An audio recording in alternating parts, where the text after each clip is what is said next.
Hello everyone, welcome to historic reveals. రామాయణంలో మీ అందరికీ తెలిసిన విశ్వామిత్రుడు అనే ఋషి బ్యాక్ స్టోరీ ఏంటో ఈ వీడియోలో తెలుసుకుందాం. ఒకప్పుడు కుష విదర్భ అనొక రాజు రాణి ఉండేవారు. ఈ రాజుకి రాణికి 4 పిల్లలు. కుశంభ, కుశానభ, అధూర్తరజస, ఉస్వు. ఈ 4 పిల్లలు ఉండేవారు.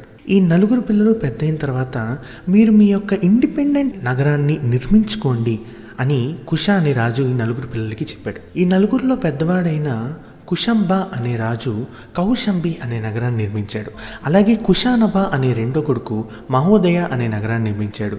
అలాగే అధూర్తరజస అనే మూడో కొడుకు ధర్మారణ్య అనే నగరాన్ని నిర్మించాడు. అలాగే ఉస్వు అనే 4గో కొడుకు గిరివ్రజ అనే నగరాన్ని నిర్మించాడు. సో వీళ్ళల్లో మన కాన్సన్ట్రేషన్ ఓన్లీ రెండో కొడుకు అంటే కుశానభ మీదే ఉంటుంది. ఈ కుశానభకి ఘృతాచి అనే ఆమెతో పెళ్ళవుతుంది. పెళ్ళైన తర్వాత వీళ్ళకి 100 మంది కూతుర్లు పుడతారు. ఈ 100 మంది కూతుర్లు ఒకరోజు ఏంటంటే వాళ్ళ వనంలోకి వచ్చి ఆడుకుంటూ ఉంటారు సరదాగా. వాళ్ళు ఆడుకుంటున్నప్పుడు వాయుదేవుడు వాళ్ళని చూసి ఈ 100 మందిని పెళ్లి చేసుకోవాలి అనే కోరిక ఆయనకు పుడుతుంది. వీళ్ళ దగ్గరికి వచ్చి మీ అందరినీ నేను పెళ్లి చేసుకోవాలనుకుంటున్నాను అని అడుగుతాడు. అంటే ఒక ప్రపోజల్ పెడతాడు. ఈ 100 మంది కూతుర్లు కూడా వాయుదేవుడిని కొంచెం క్రిటిసైజ్ చేస్తారు. అంటే మా నాన్న ఎలాంటి సంబంధం తీసుకొస్తే మేము వాళ్ళనే చేసుకుంటాము, ఎవరు పెడితే వాళ్ళని చేసుకోము, మా నాన్నగారికి కానీ మీరు ఇలా ప్రపోజ్ చేసినట్టు తెలిస్తే మిమ్మల్ని ఏం చేస్తారో కూడా తెలియదు అని చెప్తారు.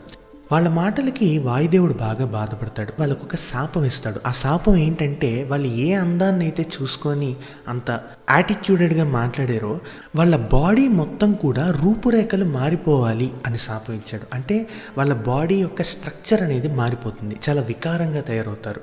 వీళ్ళు అలాగే రాజ్యంలోకి వెళ్ళి వాళ్ళ నాన్న దగ్గరికి అంటే కుశానభ దగ్గరికి వచ్చి చాలా బాధపడతారు. సో ఇలా మేము చేసాము, వాయుదేవుడు వచ్చి ఇలా మాట్లాడాడు, మేము ఇలా తిరిగి అనేసరికి కోపంతో మాకు శాపం ఇచ్చాడు అని చెప్తారు. సో చెప్పిన తర్వాత కుశానభ మనసులో ఒక ప్లాన్ వేసుకుంటాడు. ఎలాగైనా వీళ్ళని బ్రహ్మదేవుడు లాంటి ఒక గొప్పవాడికి ఇచ్చి పెళ్లి చేస్తే వీళ్ళ శాపం తొలగిపోతుంది అని అనుకుంటాడు. ఈలోపు చూలి అనొక ఋషి ఉంటాడు. ఈ చూలి అనే ఋషికి సోమద అనే ఆవిడ చాలా మర్యాదలు చేయడం వల్ల నీకేం వరం కావాలో కోరుకో అని ఈ ఋషి ఆఫర్ చేస్తాడు. చేయగానే నాకు చాలా మంచి క్వాలిటీస్ ఉన్న బ్రహ్మదేవుడితో సమానమైన ఒక కొడుకు కావాలి అని కోరుతుంది. తదాస్తు అని చెప్పి ఆ చూలి అనే ఋషి వెళ్ళిపోతాడు. ఈమె కొన్నాళ్ళు పోయాక బ్రహ్మదత్త అనే కొడుకు పుడతాడు. బ్రహ్మదత్త అని ఆమె కొడుకు బ్రహ్మదేవుడితో సమానమైన క్వాలిటీస్తో ఉంటాడు. తన 100 మంది కూతురుల్ని కుశానభ అనే రాజు బ్రహ్మదత్తకి ఇచ్చి పెళ్లి చేస్తాడు. ఈ బ్రహ్మదత్త ఆయన కూతురులందరినీ ముట్టుకోగానే వాళ్ళు పూర్వ రూపానికి వచ్చేస్తారు. వాళ్ళ శాపం అనేది తొలగిపోతుంది. అయితే ఇప్పుడు కూతుర్లకు పెళ్లిళ్ళు చేస్తాడు. కానీ కుశానభ అనే రాజుకి కొడుకు లేరు. సో యాగం చేయడం మొదలెట్టాడు. గాది అనే కొడుకు పుట్టాడు. ఈ గాది అనే కొడుక్కి ఆయన పెద్దయ్యాక ఆయనకి పెళ్ళైన తర్వాత సత్యవతి అనే కూతురు పుట్టు. సత్యవతి అంటే మహాభారతంలో సత్యవతి కాదు, ఈవిడ ఇంకొక సత్యవతి.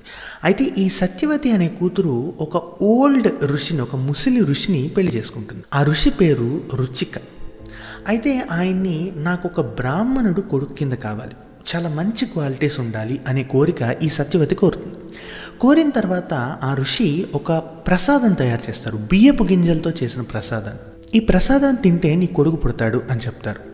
అలాంటి ప్రసాదమే అంటే ఈ సత్యవతికి ఏ ప్రసాదం అయితే ఇచ్చాడో సేమ్ అలాగే ఇంకొక కుండతో ఇంకొక ప్రసాదం చేస్తారు. ఇది ఎవరికి అంటే ఈ సత్యవతి వాళ్ళ అమ్మకి అంటే గాది అనే రాజుకి భార్యకి. ఎందుకంటే వాళ్ళకి సత్యవతి అనే కూతురే ఉంది కానీ ఒక క్షత్రియుడి రాజు కింద కావాలి కాబట్టి వాళ్ళకు కూడా ఒక ప్రసాదం తయారు చేస్తారు. ఈ సత్యవతి అనే ఆమెకి బ్రాహ్మణుడు కొడుకు కింద కావాలి, ఈ సత్యవతి వాళ్ళ అమ్మకి క్షత్రియుడు కొడుకు కింద కావాలి. కొంతమంది ఇక్కడ కుండలు మారిపోయి అంటారు, కొంతమంది మ్యూచువల్ అండర్స్టాండింగ్తో కుండలు మార్చుకున్నారు అని అంటారు. కానీ ఒకళ్ళ ప్రసాదం ఒకళ్ళు తినడం జరుగుతుంది. అంటే సత్యవతి వాళ్ళ అమ్మ తినాల్సిన ప్రసాదం సత్యవతి తింటుంది, సత్యవతి తినాల్సిన ప్రసాదం సత్యవతి వాళ్ళ అమ్మ తింటుంది. దానికి రిజల్ట్ కింద సత్యవతి వాళ్ళ అమ్మకి బ్రాహ్మణుడు క్వాలిటీస్తో ఉన్న క్షత్రియుడు పుడతాడు, సత్యవతికి క్షత్రియుడి క్వాలిటీస్లో ఉన్న బ్రాహ్మణుడు పుడతాడు. సో సత్యవతి వాళ్ళ అమ్మకు పుట్టినవాడి పేరు విశ్వామిత్రుడు, సత్యవతికి పుట్టినవాడి పేరు జమదగ్ని.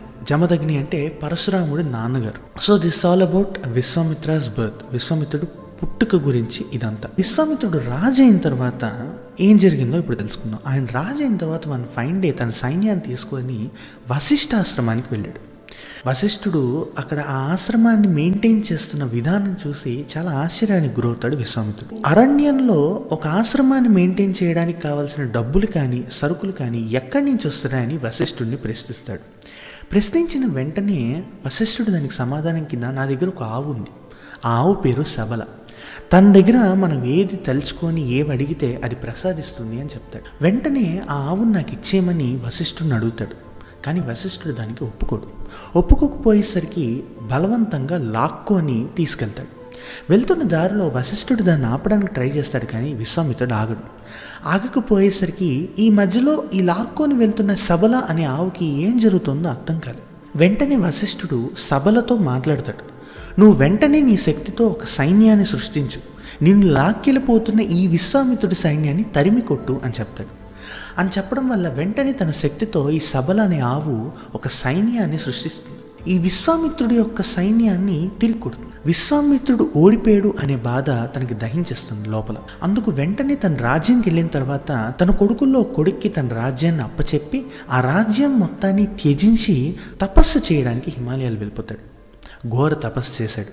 చేసిన తర్వాత శివుడు ప్రత్యక్షమయ్యాడు.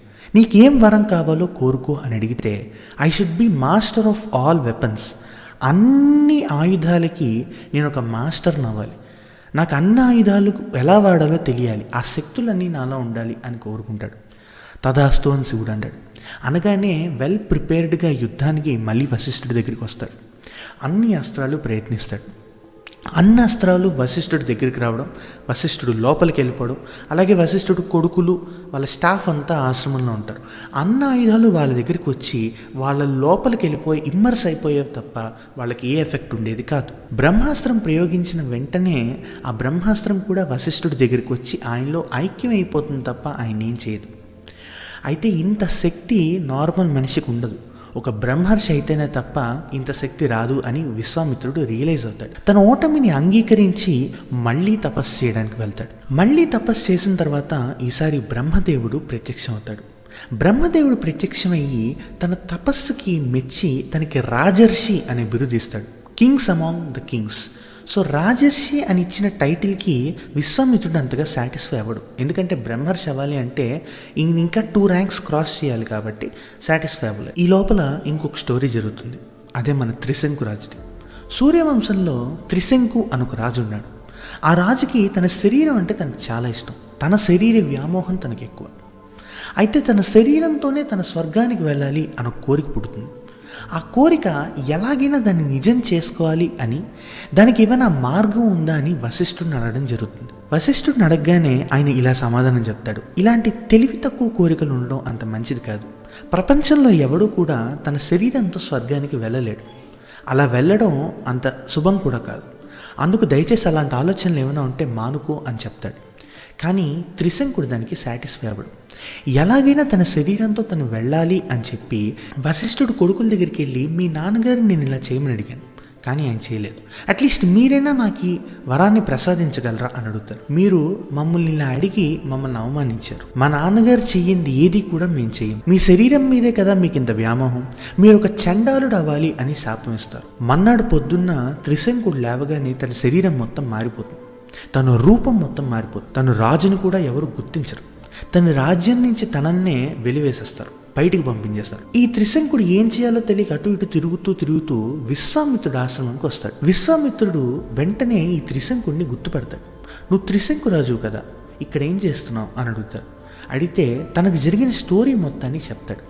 విశ్వామిత్రుడికి కోపం కానీ ప్రేమ కానీ జాలి కానీ చాలా ఫాస్ట్ అండ్ ఈజీగా వస్తుంది. త్రిశంకుడిని చూడగానే చాలా జాలి వేస్తుంది. ఎలాగైనా తను కోరుకున్నది చెయ్యాలి అని అనుకొని విశ్వామిత్రుడు ఒక యాగానికి ఏర్పాటు చేస్తాడు. ఆ యాగానికి అందరికీ ఇన్విటేషన్స్ పంపిస్తారు.